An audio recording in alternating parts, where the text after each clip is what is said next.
Hello, everyone, and welcome to the Stelle Experience. I'm your host, Daniel J. Glenn, and you will be following in my footsteps, shadowing my adventure as I learn about the fabulous community of Stelle, Illinois.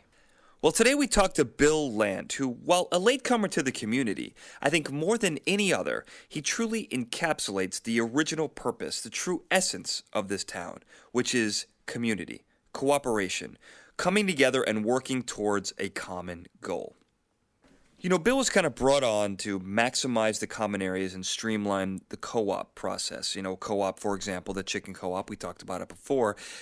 Basically, you've got a bunch of chickens as an investment. People split that. It takes time, takes effort to feed them, to give them water, take care of them. Everyone splits that, splits the monetary investment. And then each person, based on how much they've invested, gets to take so many eggs for the week or for the month or however they want to split it up. He's also heavily involved in restoring the orchard and putting in a pond that helped kind of revitalize the gardening area. Bill, you know I'm going to botch it if I end up doing your background. So why don't you tell us a little bit about your life's journey?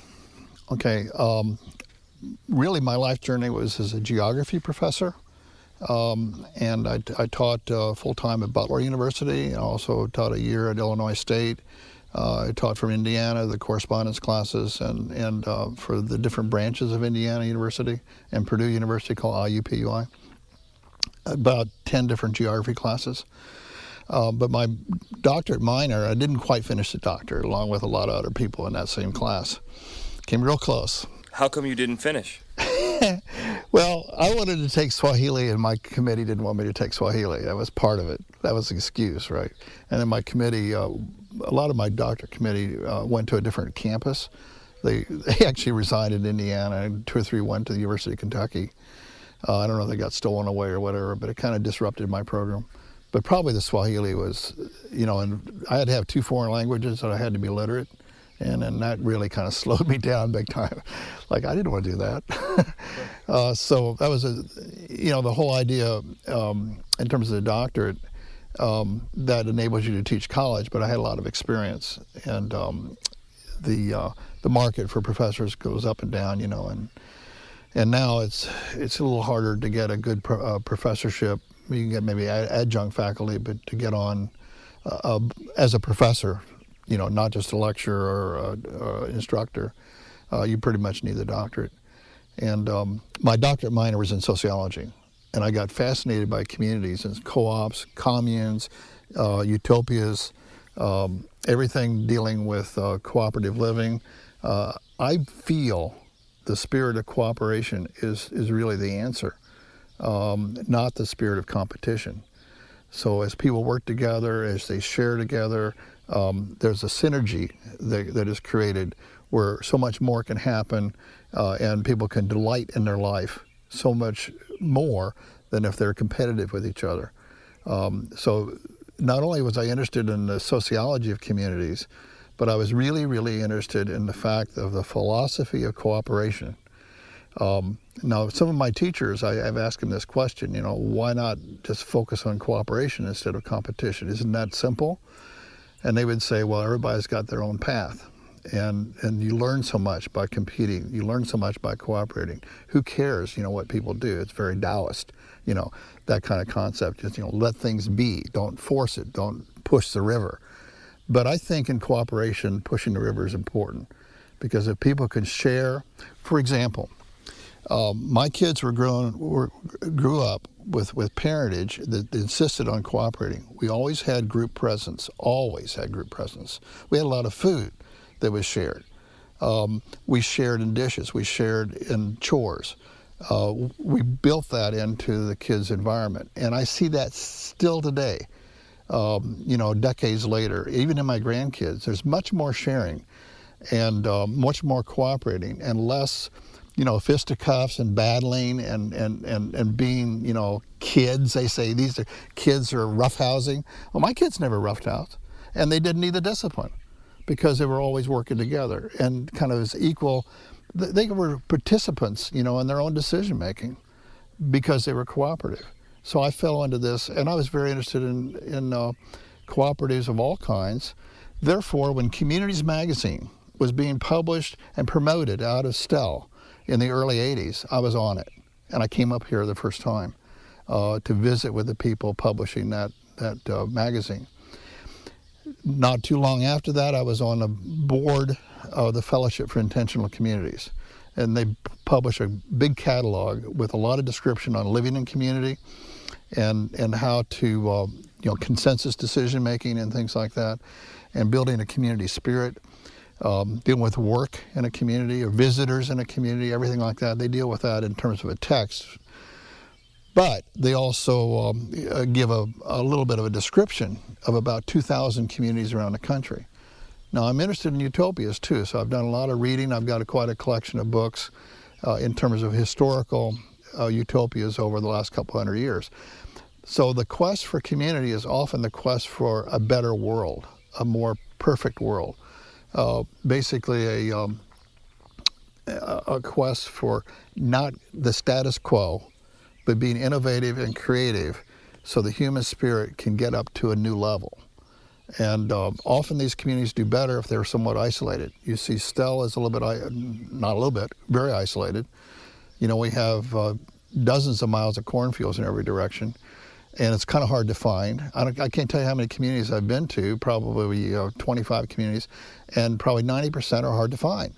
You get lost usually the first time going in there, which is, part of the initiation to these communities. And Stelle was hard for me to find when I first came up here as well. This isolation gives a certain purity. It's like having a lab which isn't in the middle of other projects. And so you have the ability to try things socially and in a spirit of cooperation. And I've lived in much more intentional type communities like Twin Oaks in Virginia. I lived there for a year. It's one of the best years of my life.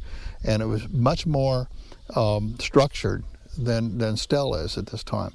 But as a mature male and older, I feel very comfortable with Stelle, yet I visit Twin Oaks pretty often. And they have a national community conference that I often go to. And I network with other communitarians. And usually I give a workshop or two at that conference. I would like to. In most cases, last year I was scheduled to do that on self-sufficiency, self-reliance. So that was how I was introduced to Stelle. In the late 80s, I came back several times and had a chance of developing a very large greenhouse over several acres, bigger than a football field. And I was kind of the technologist and the innovator for the design of the building. And I was working on roofs, and the wind speed through here is extreme. And kind of, to me, living in Indiana most of my life, I feel like they have windstorms here that they hardly notice. In Indiana, we would notice them. And I could not afford in the design a metal structure with metal ribs or even concrete ribs or anything like that. I couldn't afford it. So I practiced some dynamics of balloons or floating roofs or unsupported roofs. I couldn't do it. So eventually I was working on a design of a downward funnel-shaped roof. And in the middle would be a circle of maybe 5 foot in diameter that the water would drain into an underground reservoir to irrigate the crops in the inside of this greenhouse. So I was working with innovative design. I've done a lot of architecture, mostly conceptual architecture, and design of systems like that, where I would do the design or work on the design from a creative standpoint, and then go to an architect and have the blueprints, and they would check it. They would help me fine tune it.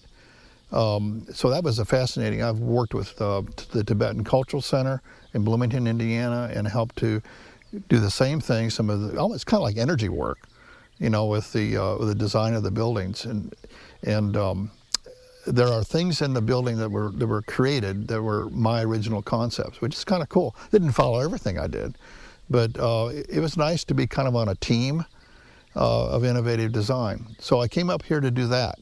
I was not in the marketing of the vegetables. I was not going to be part of the labor organization.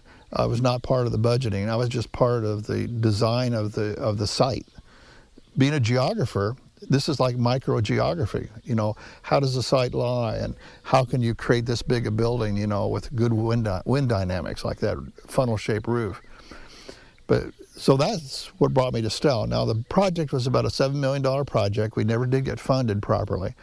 But Stelle, being kind of between two interstates in terms of position, we could have sent product like platter tomatoes with a steak dinner, very tender and very, thin skin, hard to ship, but very, very juicy and really, really flavorful tomatoes. We could have sent them to Chicago and then sent them also to St. Louis. And back and forth, we had these interstates to work with. And here at Stelle, I could get property inexpensively, and I talked and worked with the Stelle group, with Richard Kinniger. And they approved that I would have the acreage for about $1 a year. And then with the understanding that we would employ a lot of the residents from Stelle. We were setting ourselves up for 36 full-time employees. So that's what I was doing for 7 months here. And we couldn't get the funding, and I went back and started teaching university in Indiana. That was not real lucrative, the university teaching this time, so I got into urban planning. So I was in urban planning as a planning director, long-range planner, comprehensive planning. Did a little bit of, working with mayors and with city councils and doing planning consulting. I did that for almost 17 years in several different communities and, wrote a lot of comprehensive plans. But again, that's based on, how things flow in a community, how things are set up, the size of lots, green space. And one thing that I connect Stelle with in terms of my planning background is I've been at the podium with big city councils in front of me and a crowd behind me saying we need better subdivisions and better developments. We don't have curved streets. Our lots are too small. We don't have lots of landscaping. We don't have a plan, for lots of variety of trees. We don't have an edible landscape with apple trees and mulberry trees and other things to eat or to attract bird life. We are not creating this subdivision under natural ecological principles. Our lighting is overhead, lights, which, you lose the star field, you lose that magic of the stars and the universe and this wonder of the heavens. We don't have pocket parks for the kids to play in. We don't have equipment for the kids. We don't have a basketball court, a volleyball court, and a pool. We don't have green spaces. We don't have sidewalks going from one street to another.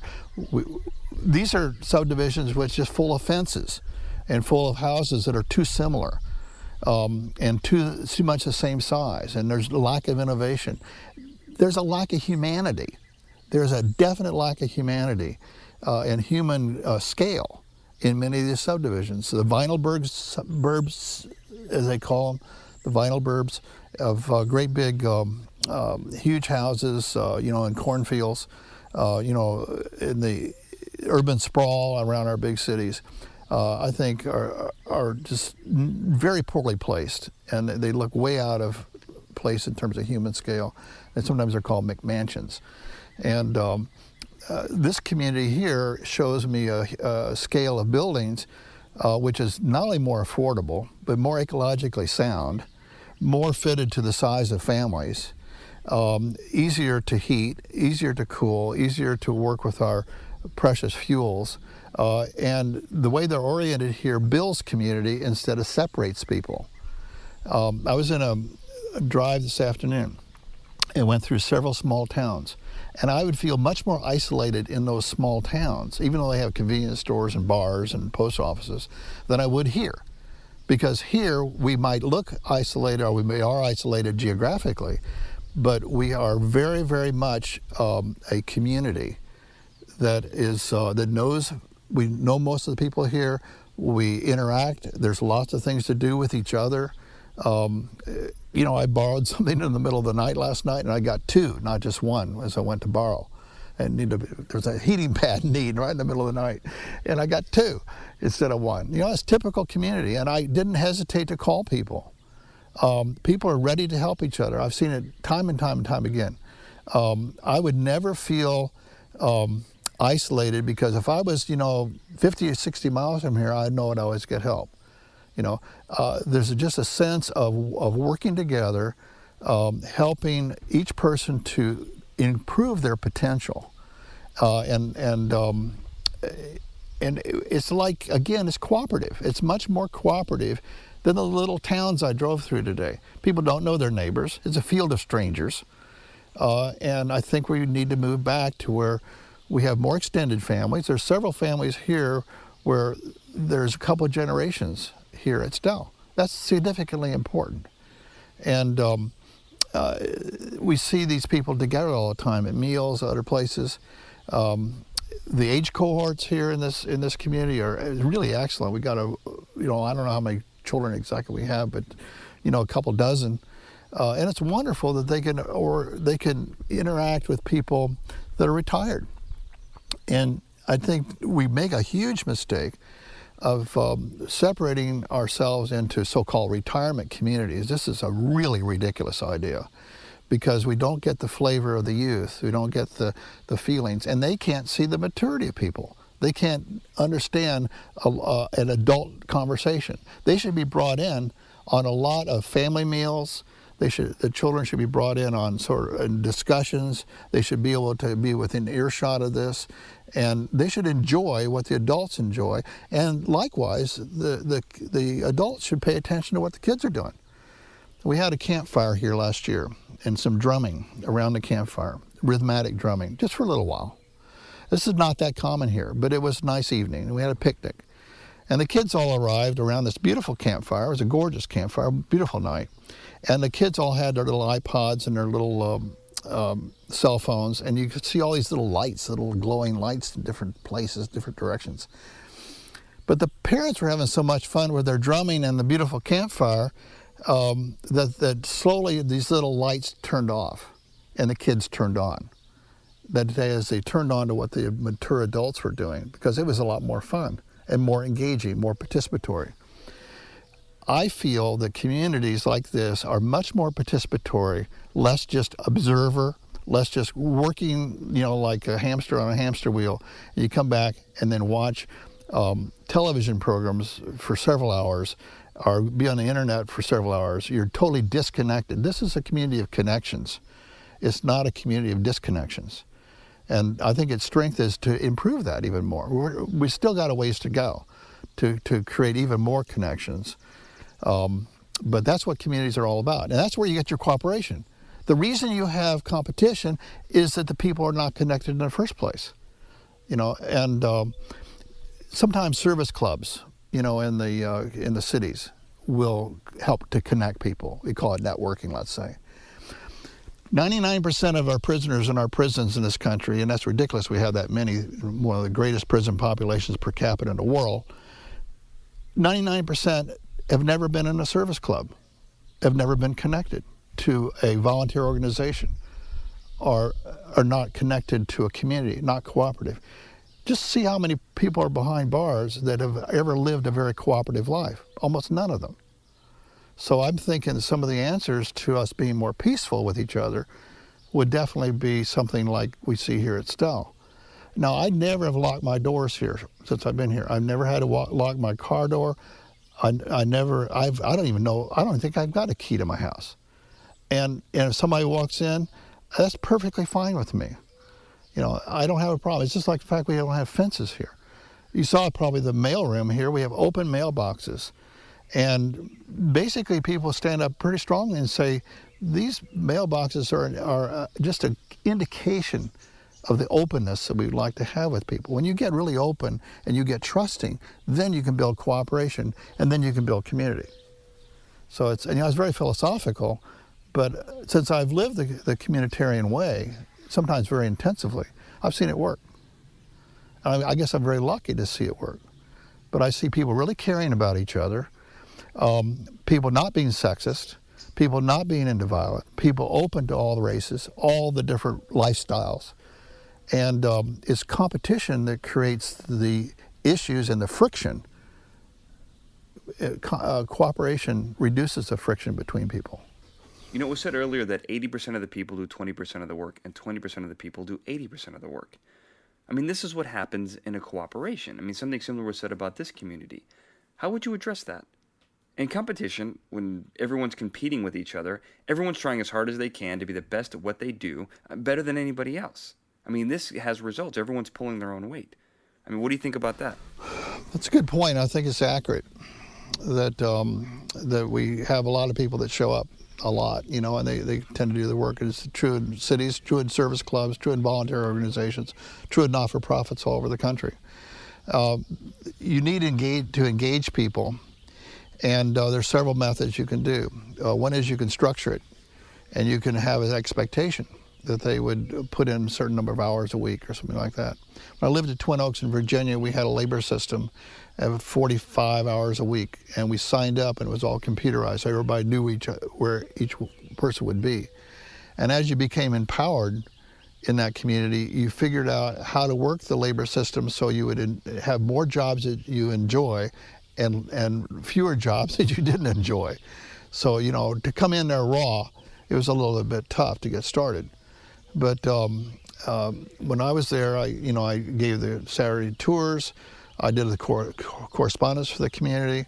I was assistant visitor manager, so my personality was just perfect in terms of doing these things. My expertise was in livestock and dairying, which I didn't mention earlier. And so I ran the cattle dairy and I had a crew of 6 that we worked with.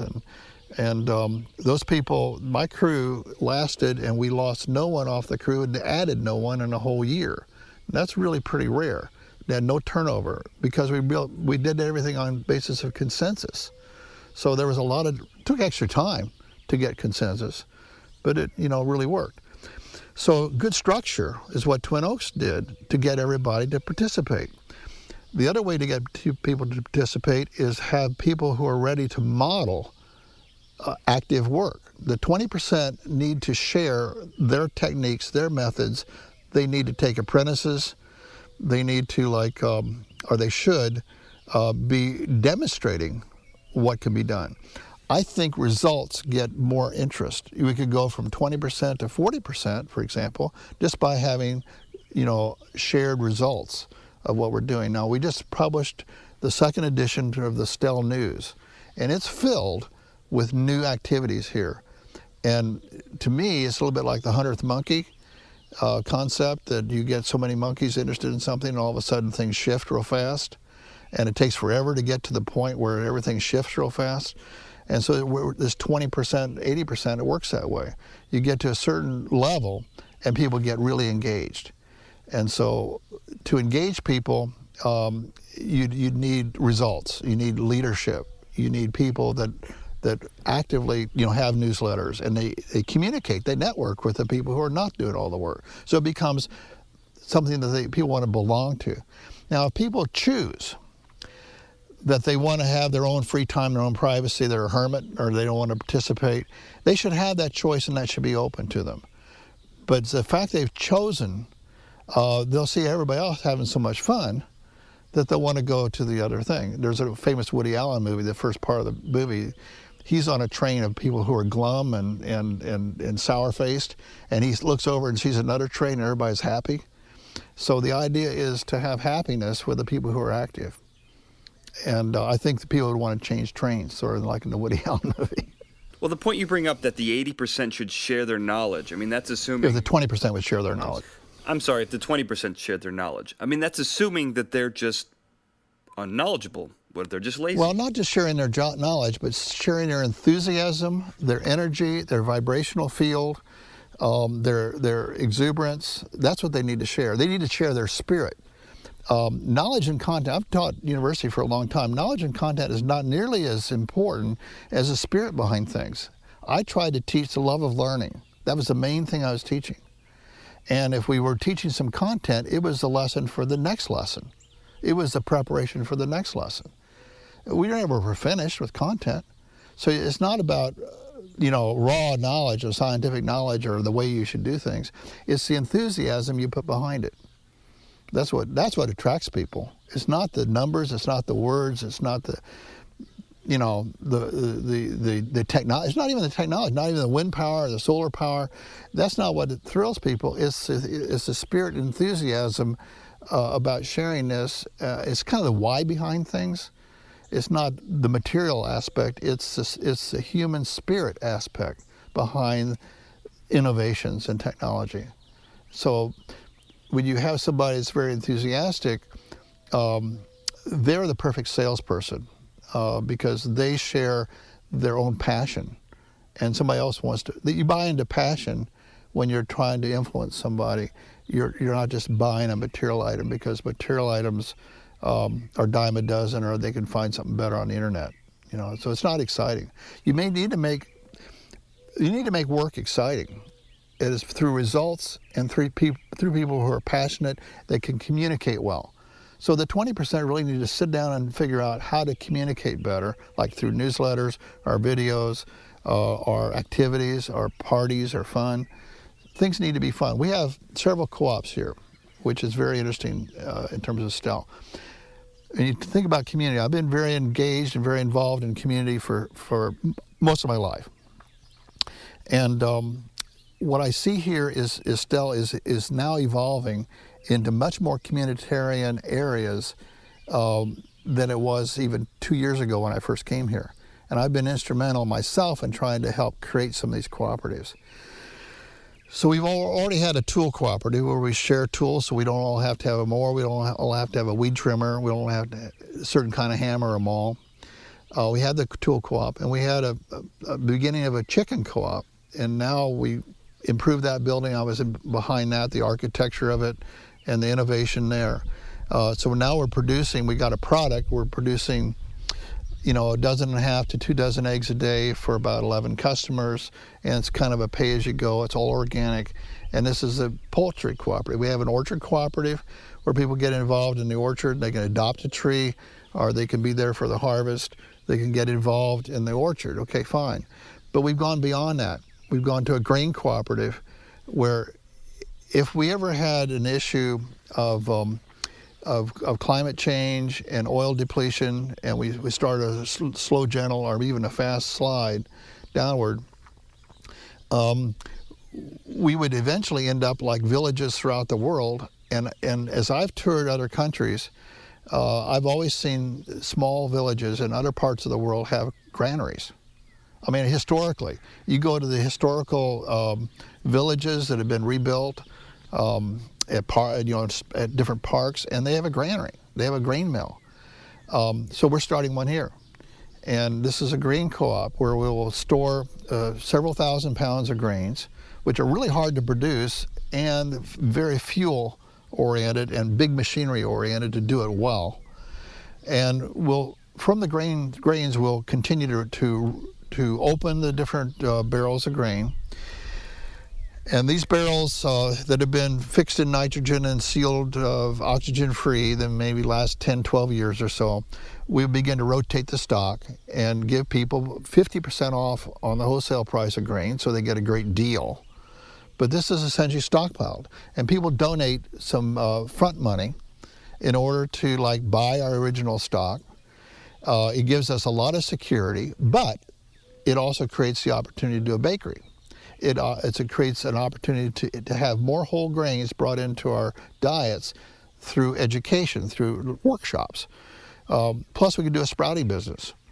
And all of these things tie the community together more. So the grain co-op is not just a grain co-op of storing grain, it's also getting people involved.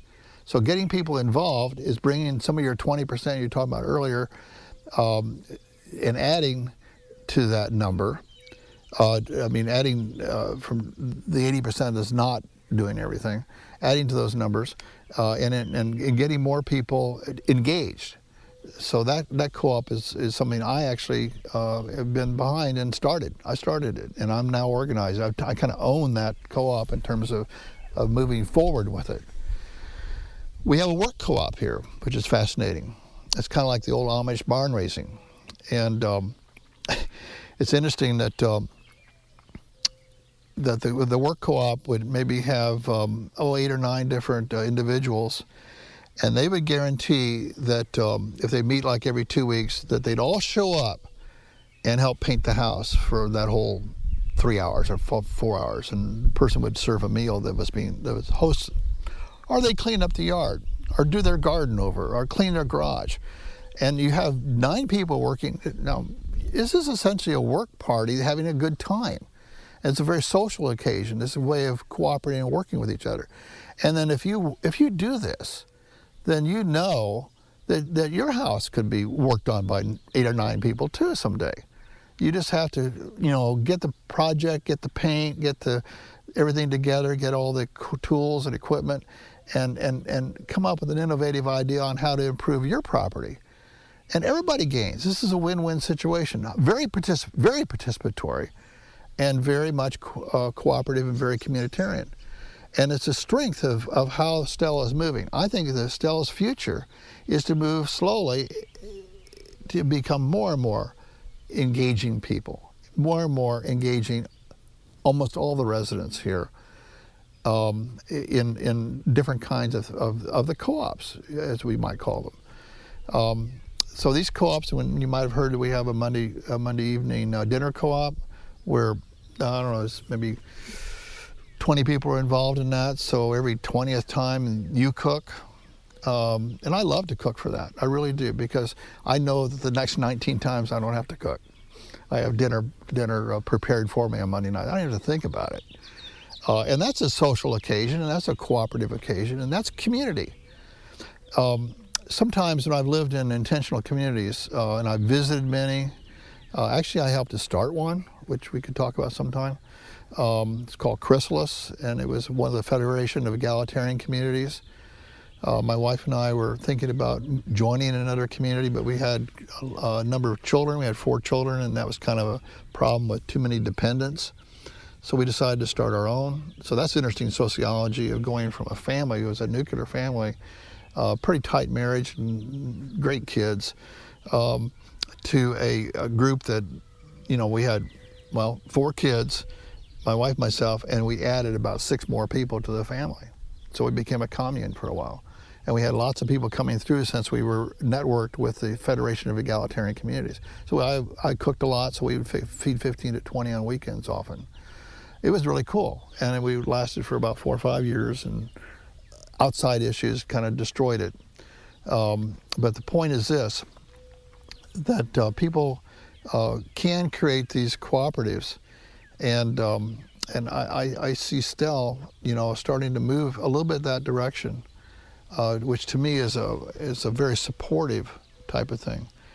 And people have been so transient in this country and so disconnected from their parents and their siblings. So people often are looking for a new family. And Stelle itself has that potential, or any community like this has the potential to create more family-type groups where you can have people you can confide in and get support from. The Transition Town movement here is incredible. You probably heard about this from Bill Wilson. He deserves a lot of credit for helping this initiative. The Transition Town is a process, but we meet pretty often, and this is another way that we are hopefully engaging more people within Stelle. So I see Stelle, more people wanting to be involved. And the energy level since I've been here has vastly increased. And it didn't surprise me though, because this has been my experience that when I've gone places, I've seen the energy increase. It takes a strong passion for cooperation, I think, to bring that across. So was it this community aspect that brought you to Stelle? Yeah. Originally? Originally, and even this, now I've only lived here the last 2 years. I mean, I was here in the late 80s for the greenhouse. And what brought me here was several things. One is I had long-term friends that lived here, and I wanted to associate with them in terms of a nice lifestyle. I was in transition. I was moving from one house to another where I was in Indiana, from kind of the woods to a college town. It had been a nice, fun thing to do. Wait, you lived in the woods? Oh yeah, oh my goodness. Many years. Like a survivalist? Not a survivalist so much as, well, yes and no. We were very self-sufficient, and the family would spend about less than $100 a month for food and everything else. And I lived without power for a year and a half. We produced most of our own food. We could pick and gather over 50 foods for, out of the wild. We did that by choice. And partly, I was still teaching university, so partly that was a philosophical choice of simple living. there was an ethic of simple living that we were embracing at the time, more ecologically sound lifestyle, more self-reliant, self-sufficient. Is a more self-sufficient lifestyle. I came here with the understanding that I could help manage this 8-acre property that we have here. My expertise is in site design, in part, microgeography, you could call it, the Feng Shui of the land. I'm very much into nature. We had a 1-acre pond that needed improvement. There's an orchard that needed pruning. I've taught pruning workshops. We had poultry that needed to be worked with, and I've done poultry for 17 years as a homesteader and simple living person. They needed a lot of help with their gardens. I've gardened for, more than a decade. So I had experience not only on the land, but also on how to kind of design it in part. And I thought my experience could help as well. So essentially I came here for a little bit of compensation, not very much, good exercise, fresh air, and a chance to help turn a piece of property into something that is more in spirit of cooperation and would have a higher vibration level in terms of the biomass, the habitat, the productivity of the food supply. I'm very much into producing food, and I thought I could make a difference, with my own expertise. And so, but the notion that this could be more of a community and would build more co-ops, I think is something I've been behind and helped to establish. Hey, Bill, we just mentioned Feng Shui, and I know you're a master of the art. So why don't you tell me a little bit about that while we still have some time? A little bit about Feng Shui. Well, it's... How's it pronounced? Feng and Shui. Feng. Right, F-U-N-G. And Shui, like with Wei, W-A-Y. And there are Chinese ways of pronouncing as well. A little different, but Feng Shui is an energy discipline in terms of like the energy of properties and grave sites and villages and roads and buildings, and it's really based on balance and uniformity and harmony of the energy, and the lines which are more curved, like in nature, are preferred. Anything straight is considered a negative energy or a Sha energy. The Xing energy, which is the curved energy, is what is preferred in almost all cases. Well, how about some Feng Shui tips? Like, let's say I wanted to Feng Shui my house in a couple of easy steps. What would I do? Okay, well, you'd start with the focus mostly on the front door, and your entrance should be a proud entryway, with basically fitting your personality and what you want as your potential. The entrance should be attractive and should build the power as you walk toward it. Should not have any blocks or any barriers to the energy, which is called qi, that enters the site, enters the door. Most doors would be stronger if they were more of a red color.